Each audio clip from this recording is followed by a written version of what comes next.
What's up, everybody? It's the Digital World Podcast.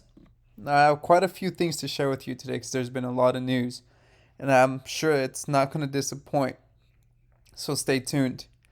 Jim Cramer is, everyone knows that this show he does, it's almost like WWE, right? Where you watch it and you know it's not real, but it's like for entertainment. Some people who haven't seen it might think it's real, his advice in terms of financial investing. But geez, what he says here has to has to blow you away. Listen. Lord knows what happened if you didn't partake. But back then, anyone who refused to get vaccinated would get ratted out immediately because we knew that person could hurt other people. The commonweal was a commonweal. Now we're engaged in a similar struggle with COVID, and Eisenhower would be aghast. We have immunocompromised people who are incubators for every variant to come, walking around lawfully unvaccinated? That's psychotic. We have companies that have tried hard to get people vaccinated and now backing down. We have governors who want to be president by grandstanding on a foolish states' right issue, the right to get sick, get other people sick. So it's time to admit that we have to go to war against COVID. Require vaccination universally. Have the military run it.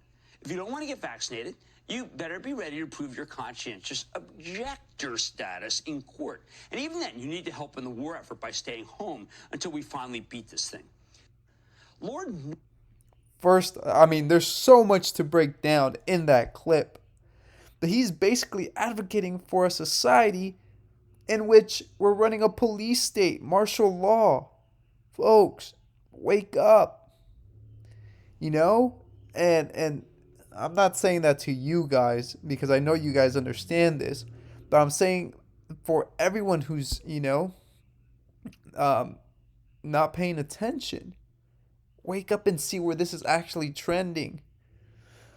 And another thing is he that caught my attention is that he says you're gonna have to um, be able to prove or show your conscientious objection in courts.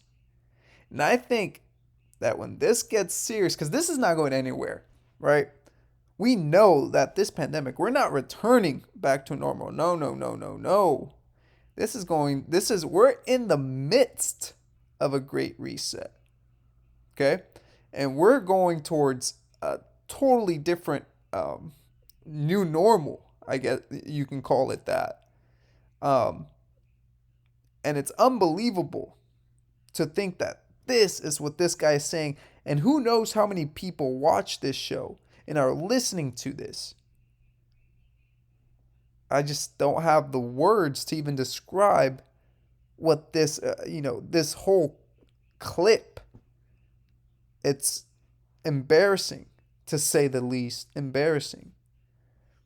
Now, in Los Angeles, we see that these medicines are now being mandated for indoor businesses. And it says that the Safe Pass LA, which is now what it's called, requires all people eligible for the medicine, including kids 12 and above, to show photo ID and proof of full inoculation when entering indoor restaurants, gyms, entertainment facilities, personal care establishments, and some city buildings. And it says some owners who violate the mandate will receive a warning for the first violation, $1,000 fine for a second, and a $2,000 fine for a third violation. Fines are capped at $5,000 for 4 or more violations. And if you don't see where this is going into folks, when it gets very serious, and when people start getting accustomed to all this that's happening, you're gonna see people snitching each other out, family members, friends, co-workers. Study history. Look at Germany. People were snitching each other out left and right. It was a scary world to live in. And this is where we're heading. This is where we're heading. But people are you're starting to see a lot of people protest, which it's good to oppose this tyranny. But also, I'm curious. I always question, where, because this is becoming a bigger and bigger issue, and they see how people are growing increasingly resistant to it. So I wonder if that's all part of the plan, and they want to shift that energy into either, once spring and summer come, do they want to shift all that energy into protests, like hardcore protests that turned into riots, like they did in this past summer and spring? Because all this frustration is building up. And right now we're in the winter months, especially with the Kyle Rittenhouse case and the BLM movement. All this frustration is being built up, and I'm wondering how this is all going to turn out because, I mean, this is all being set up for a real showdown, and we're in the midst of it. We're in the midst of it. And something like this makes me wonder. Official data shows the face mask made no meaningful difference to infection rates. Well, I mean, if you guys have been looking at research articles that say that it hardly does anything, it doesn't really drop or change the infection rates. But when I read this, I thought to myself, I said, this is an interesting narrative that's coming out now. Eventually, who knows when in the future, but eventually when people are start complaining and become resistant to, these masks, assuming we're still under, this tyrannical medicine mandate, those who have taken the medicine, which is a large majority of the population, will want to do away with the face mask. But is that going to leave those who haven't had the medicine still wearing the face mask? Because if we get to a scenario like that, it's going to be equivalent to when the Jews had to wear the stars, right, on their arm or on them, wherever it was they had to wear it. And that clearly showed the segregation between or in a society. So I guess we'll have to wait and see. But this made me think for a second, and why this has all of a sudden come out. Given you need time to collect data, yes, I understand that. But was it the best route to take in the first place? Makes you think. Here is the Italy's industry minister warning of blackouts in Europe.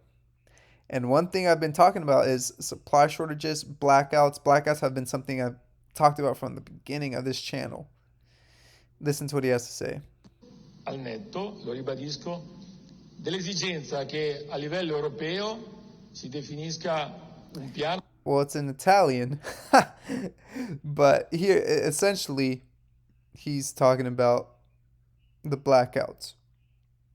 And that's something that everyone's going to have to deal with. And one thing I say is you can't eat crypto, you can't eat gold, you can't eat dollars. So, food and water, some sort of shelter are necessary. And in other news, we see here that Twitter is banning sharing images or videos of private individuals without their consent. And this happens one day after the CEO of Twitter, Jack Dorsey, decides to step down, and the former CTO was named the CEO. So all the videos or all the pictures you see of people posting about their, adverse reactions to a medicine may be shut down, and that no longer will be able to be spread around. And if you see, censorship is taking place. So, folks, I'm telling you, you got to get strapped up with your essentials, right? Your food, your water. Because we're in the midst of it. And they're boiling the frog slowly. But those who are aware, those who see, 2, 3 steps ahead, But you need to be ahead, because when the crisis hits hard, you don't want to get or be caught off guard. And you'll be the one who's going to be able to help other people. So, with that being said, thank you for watching. If you're new, consider liking and subscribing to the channel. Let me know what you guys think. This is the Digital World Podcast, and I'll see you in the next episode.